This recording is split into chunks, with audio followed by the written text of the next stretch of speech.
नमस्कार, जोहार। News just update के न्यूज रूटीन में आपका स्वागत है। खबर की शुरुआत आज की बड़ी खबर से करते हैं। पहली खबर, दुनिया में कोरोना की तीसरी लहर शुरू। WHO का ऐलान, डेल्टा वेरिएंट की वजह से भारत भी इसके करीब। वर्ल्ड हेल्थ ऑर्गेनाइजेशन ने दुनिया में थर्ड वेव शुरू होने का ऐलान कर दिया है। संगठन के चीफ डॉक्टर टेड्रोस ने देशों को चेतावनी दी है कि वे कोरोना की तीसरी लहर के शुरुआती फेज में आ चुके हैं। उन्होंने दोहराया कि सिर्फ वैक्सीन से महामारी रोकी नहीं जा सकती, देशों को इससे निपटने के लिए लगातार सावधानी रखनी होगी। कई देशों ने दिखाया भी है कि इस वायरस को रोका जा सकता है। इधर भारत में भी इसका खतरा करीब दिखाई दे रहा है।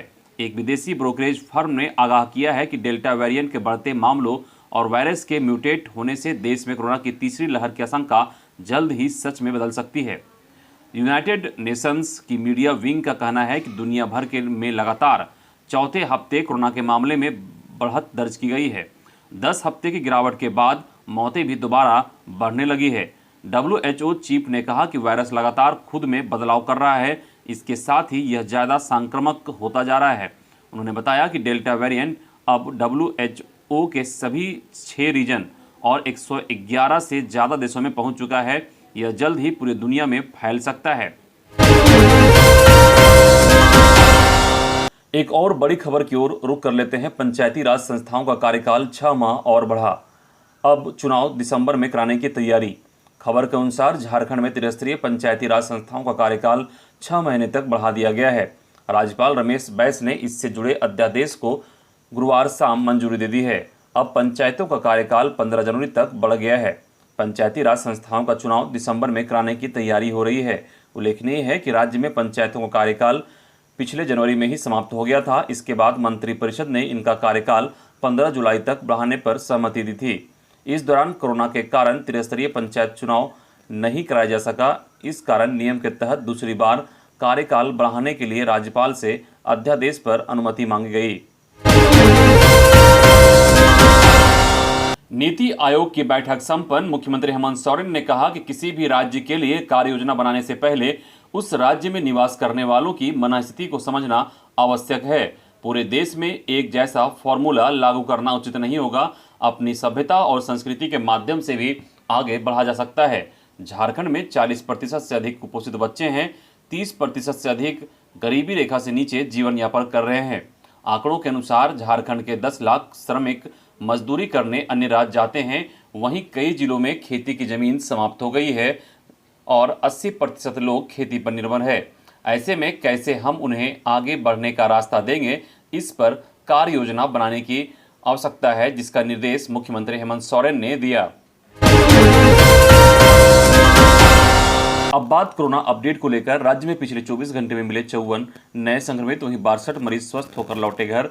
इस दौरान एक भी मरीज की मौत की सूचना नहीं है। अब हम जिले वाइज संख्या की बात करें तो बोकारो में पिछले 24 घंटे में मिली 14 नए संक्रमित, वहीं देवघर में 3, धनबाद में 4, दुमका में 1, पूर्वी सिंहभूम में 8, गुमला में 1, हजारीबाग में 1, कोडरमा में 2, लातेहार में 1, लोहरदगा में 6, पलामू में 3, रामगढ़ में 2, रांची में 5, साहेबगंज में 1 और सरायकेला में 2 नए मरीज मिले हैं।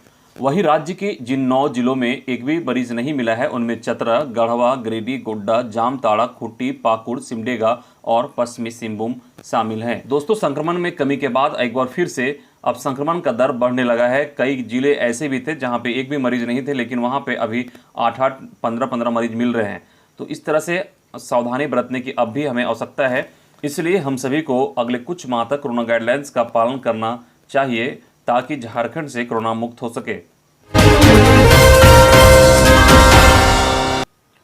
छठी जेपीएससी अपील का समय बीता। 39 दिन बाद भी आयोग में मेरिट लिस्ट या अपील को लेकर फैसला नहीं। झारखंड हाईकोर्ट ने 7 जून को छठी जेपीएससी की मेरिट लिस्ट को रद्द कर दिया था। कोर्ट ने सरकार को 8 हफ्ते में नई मेरिट लिस्ट बनाने का आदेश दिया था। कोर्ट का फैसला आए 39 दिन हो चुके हैं, लेकिन अब तक जेपीएससी यह तय नहीं कर पाया है कि वह नई मेरिट लिस्ट जारी करेगा या हाई कोर्ट के फैसले के खिलाफ कोर्ट में अपील करेगा।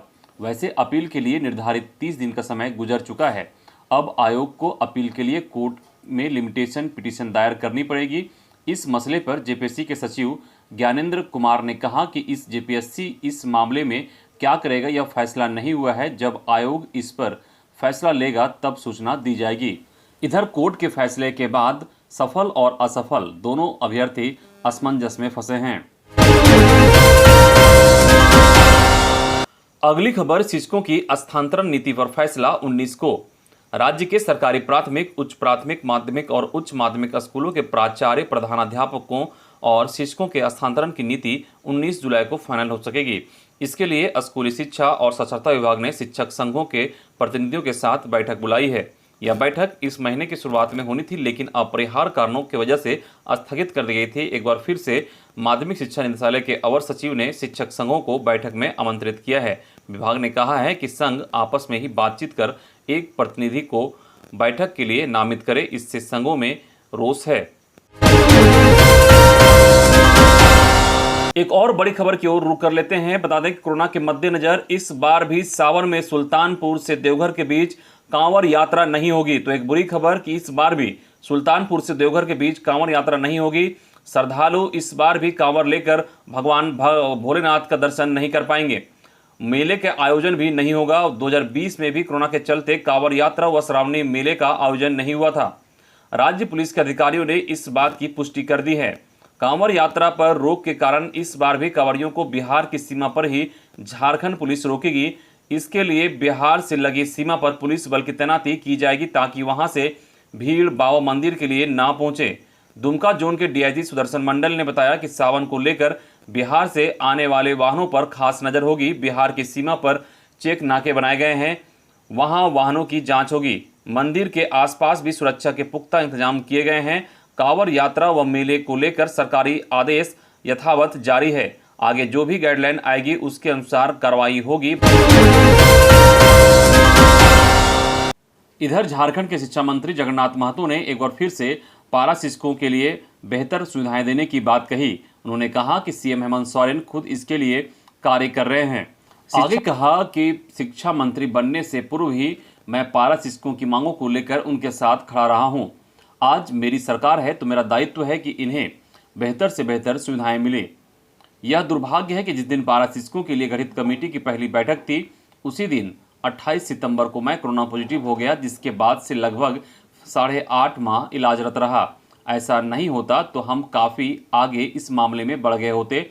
पारा शिक्षकों के कल्याण कोष अस्थायीकरण वेतनमान पर आज भी सरकारी स्तर पर विचार चल रहा है। जल्द इस पर निर्णय सरकार लेगी। इधर लातेहार सिविल कोर्ट के कर्मियों का विरोध मार्च, शुक्रवार को सामूहिक अवकाश पर रहने का निर्णय। खबर के अनुसार झारखंड के लातेहार सिविल कोर्ट के स्टेनोग्राफर ध्रुव नारायण प्रसाद गुप्ता की मौत से आक्रोशित सिविल कोर्ट कर्मियों ने गुरुवार को विरोध मार्च निकाला। विरोध मार्च सिविल कोर्ट परिसर से प्रारंभ होकर मुख्य मार्ग होते हुए एसपी आवास तक गया। इस दौरान न्यायालय कर्मी जस्टिस फॉर डीएन गुप्ता, आरोपियों की गिरफ्तारी अविलंब हो एवं थाना प्रभारी को निलंबित करने संबंधी स्लोगन हाथों में तख्तियां लिए हुए थे। वहीं इसके विरोध में 16 जुलाई को सिविल कोर्ट कर्मी सामूहिक अवकाश में रहेंगे। न्यायालय कर्मी सड़क पर विधायक वैद्यनाथ राम एवं थाना प्रभारी अमित कुमार गुप्ता के खिलाफ जमकर नारेबाजी की। एसपी आवास पहुंचने के बाद न्यायालय कर्मियों ने एसपी को एक मांग पत्र सौंपा। मांग पत्र में सदर थाना प्रभारी अमित कुमार गुप्ता को निलंबित करने एवं आरोपियों को अविलंब गिरफ्तारी करने की मांग की गई। अगली खबर, फादर स्टेन स्वामी के श्रद्धांजलि सभा में शामिल हुए मुख्यमंत्री हेमंत सोरेन। उन्होंने कहा कि आने वाली पीढ़ी को यह भी जानना चाहिए कि फादर स्टेन स्वामी दलित, वंचित, आदिवासी समाज के प्रति सदैव संवेदनशील रहे। उनका जीवन आसान नहीं था और वे साधारण व्यक्ति भी नहीं थे। अपने जीवन में उन्होंने हमेशा लोगों को रास्ता दिखाने का कार्य किया है। युगों बाद ऐसे लोग आते हैं जिनके द्वारा किए गए कार्यों की छाप कभी नहीं मिटती। इधर स्टेन स्वामी की सीएम की श्रद्धांजलि पर भड़की भाजपा। दीपक प्रकाश ने कहा कि घड़ियाली आंसू बहा रही राज्य सरकार। एक और बड़ी खबर की ओर रुख कर लेते हैं। खबर के अनुसार जुलाई के अंतिम सप्ताह से लेकर अगस्त के पहले सप्ताह के बीच पंचायत चुनाव की अधिसूचना हो सकती है जारी। खबर के अनुसार गिरिडीह नगर निगम समेत सरिया के बड़की सरिया नगर पंचायत और धनवार नगर पंचायत के लिए चुनाव आयोग की तरफ से निर्वाचन कार्यालय को पर्याप्त ईवीएम दिया जा चुका है। ऐसा माना जा रहा है कि जुलाई के अंतिम सप्ताह से लेकर अगस्त के पहले सप्ताह के बीच चुनाव की अधिसूचना जारी हो सकती है।